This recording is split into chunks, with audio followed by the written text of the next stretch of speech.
तो Mahesh sir, SBI funds management, कल बाजार बंद होने के बाद इनके भी नंबर्स आए हैं। पहला नंबर है सर लिस्टिंग के बाद जो इन्होंने रिपोर्ट किया है। मुनाफा अगर आप देखेंगे साल दर साल 3.25% के आसपास ग्रो किया है इनका, 873 करोड़ का नंबर आया। हालांकि क्वार्टर कंपेयर करेंगे तो 37% का जंप है अगर आप इनके मुनाफे में देखेंगे। एनआई में 15% का जंप है, ऑपरेटिंग प्रॉफिट 17% बढ़ के आया, और जो इनका एयूएम है 12.6 लाख करोड़ का, 12.6 ट्रिलियन रुपीस का, 11% की बढ़ोतरी यहां पर भी देखने को मिली है। शेयर पे क्या करना है सर, मैं उसकी बात करता हूं, लेकिन ये जो नंबर्स आए हैं, पहला नंबर जो उन्होंने रिपोर्ट किया है लिस्टिंग के बाद, क्या एक्सपेक्टेड लाइंस पर हैं, कोई डिसअपॉइंटमेंट या फिर कोई ऐसी अच्छी चीज जो आपने नंबर्स में देखी हो? नहीं, नंबर ठीक ठाक ही है, कोई डिसअपॉइंटमेंट नंबर से वैसे नहीं है, लेकिन जो एक एक्स्ट्रा ऑर्डिनरी इवेंट जैसा कोई नंबर होना चाहिए वो टाइप के नंबर नहीं है कि भाई आईपीओ लिस्टिंग होने के बाद में पहला रिजल्ट है और एक एक्स्ट्रा ऑर्डिनरी कोई रिजल्ट पोस्ट हो, वैसा कुछ नहीं। नंबर ठीक ठाक है, इनलाइन ही है। ना कोई सरप्राइज है ना कोई वैसा इवेंट है, तो उसी के कारण से ही आप देखेंगे कि शेयर के अंदर थोड़ा पहले नंबर से पहले थोड़ा सा अपसाइड मोमेंट देखने को मिला था।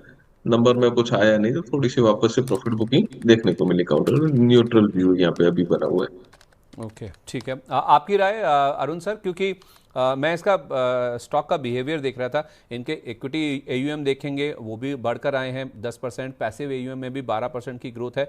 दोनों में मार्केट शेयर अगर आप देखेंगे 12.5% इक्विटी एयूएम में और पैसिव एयूएम में 27.4% का मार्केट शेयर है।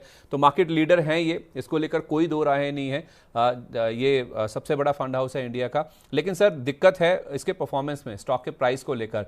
लिस्टिंग के बाद आप देखेंगे तो 565 रुपये 5 पैसे का लो और 624.95 जो लिस्टिंग के दिन का हाई था, वही हाई अभी तक भी मेंटेन्ड है। जब मैंने सर नंबर्स के बाद आज सुबह देखा था इसको, तो 580 के आसपास ट्रेड कर रहा था, यानी कि जो 574 रुपये का इशू प्राइस है उसके मुकाबले 1% के आसपास का प्रीमियम। लेकिन अभी जो भाव है सर, जिस तरह की गिरावट हुई है नंबर्स के बाद, आप देखेंगे तो 574 रुपये का जो इशू प्राइस है उसके दोबारा नीचे फिसलता हुआ दिखा है।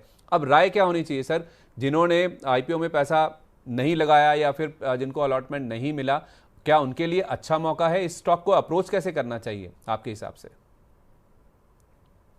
देखिए संदीप जी, शॉर्ट टर्म में रिजल्ट के एक्सपेक्टेशन में अगर किसी ने बाय किया है तो क्लियर एग्जिट है।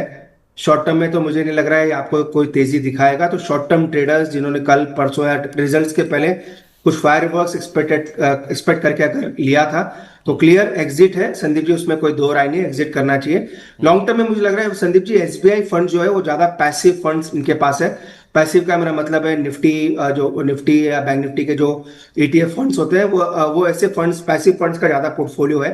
तो इसी वजह से थोड़ा आप कह सकते हैं थोड़ा कम एग्रेसिव इस स्टॉक को आपको परफॉर्म करता हुआ नजर आएगा।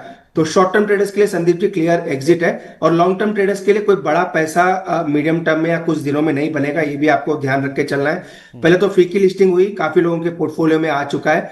सेकेंडली रिजल्ट खराब आया है तो और एक नेगेटिव ट्रिगर स्टॉक के साथ जुड़ गया है। तो शॉर्ट टर्म ट्रेडर्स एग्जिट कर सकते हैं। मीडियम टर्म ट्रेडर्स के लिए थोड़ा, मीडियम टर्म या लॉन्ग टर्म इन्वेस्टर्स के लिए थोड़ी दिक्कत हो सकती है, बड़े रिटर्न्स की एक्सपेक्टेशन नहीं है।